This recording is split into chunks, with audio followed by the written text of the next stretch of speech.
வாஸ்து பகவான் அப்படிங்கிற இடத்துல வாஸ்து பூஜை பண்ணுறாங்க பார்த்தீங்களா?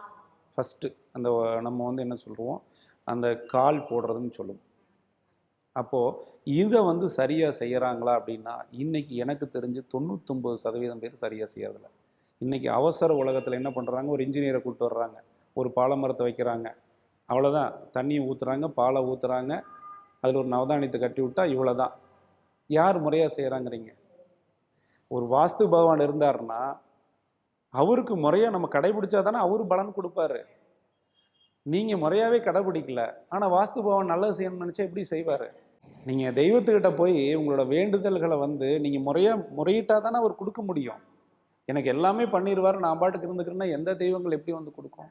நீங்க ஃபர்ஸ்ட்டு வந்து மனைய தேர்ந்தெடுத்துட்டு, வீடு கட்டுறதுக்கு ஒரு 3 மாதத்திற்கு முன்னாடியே அந்த இடத்த நல்லா சுத்தம் பண்ணிட்டு, அந்த இடத்துல வந்து இல்ல கரியோ, இல்ல தலைமுடி, இல்ல எலும்பு துண்டுகள், இந்த மாரி இறந்த மனிதர்களின் எலும்புகள், இந்த மாரி ஒரு சில விஷயங்கள்லாம் இருக்கு. அதில எல்லாம் அந்த இடத்துல இருக்கா ஃபுல்லா சுத்தம் பண்ணிட்டு, குறைஞ்சது ஒரு 1 அடி உயரத்துக்கு மண்ணு எடுத்துட்டு, அந்த நார்மலான அந்த பழைய மண் இருக்கும் பார்த்தீங்களா? அந்த அளவுக்கு அந்த இடத்த விட்டுட்டு, அந்த இடத்த வந்து சுத்தம் பண்ணி, அதுக்கப்புறம் நவதானியங்கள ஃபுல்லா அந்த இடத்துல விதைச்சு விட்டு, அப்புறம் அந்த நவதானியங்கள் வந்து நம்ம காக்கா, குருவிகளுக்கு இரையாகிற அளவுக்கு பெருசா வரைக்கும் வளர்த்தி, பசுமாடு, நாட்டு பசுமாட்ட கொண்டு வந்து அங்க கட்டி, அல்லது எருது மாடு அத கட்டி அத அத வந்து அந்த தானியங்களை எல்லாம் மேய விட்டு, அதுக்கப்புறம் அந்த இடத்துல நீங்க வீடு போடுங்க.